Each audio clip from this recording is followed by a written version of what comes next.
Aujourd'hui, sous le grand chapiteau.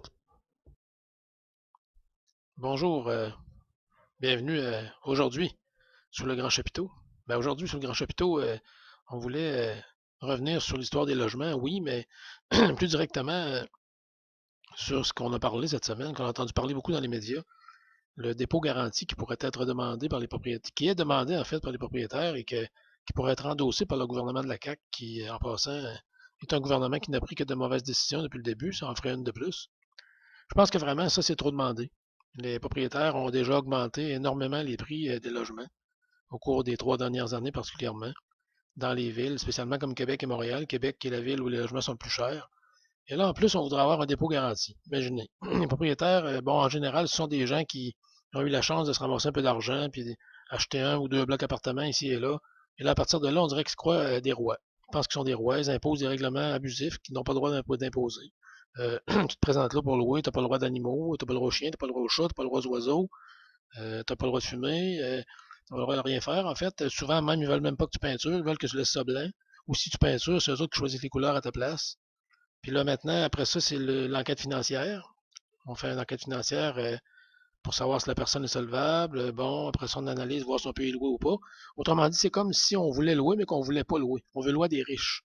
Mais pourtant, quand on a un appartement minable, bas de gamme, où les coquerelles sont fournies, ben, faut pas s'attendre que les gens riches vont aller louer chez vous. Donc, je pense que vraiment, là, le dépôt garanti, c'est vraiment aller trop loin.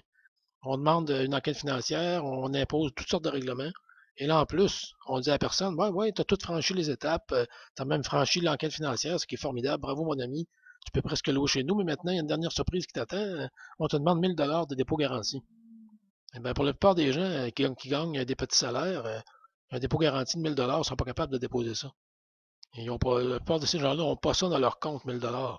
Donc, si on demande 700, 800 ou 1000 $ qui va vous revenir dans, par exemple, 5 ans, si tu restes là pendant 5 ans, ben, en plus, ton 1000 $ dans 5 ans, il ne vaudra pas le même prix qu'il vaut aujourd'hui.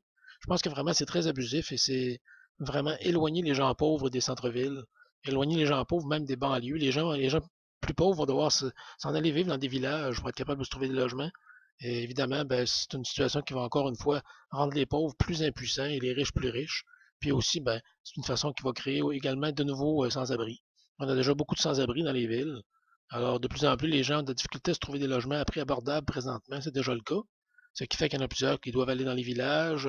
C'est vraiment compliqué pour eux. Et là, en plus, si on y va avec un dépôt garanti, ben, je pense que vraiment, ça va être le début de la catastrophe et il y aura de nouveaux sans-abri. Il faut vraiment que les gens ne se laissent pas faire dans ce dossier-là. Il ne faut pas que le gouvernement impose ce genre de règle-là. C'est une règle qui est abusive. Mario Mercier.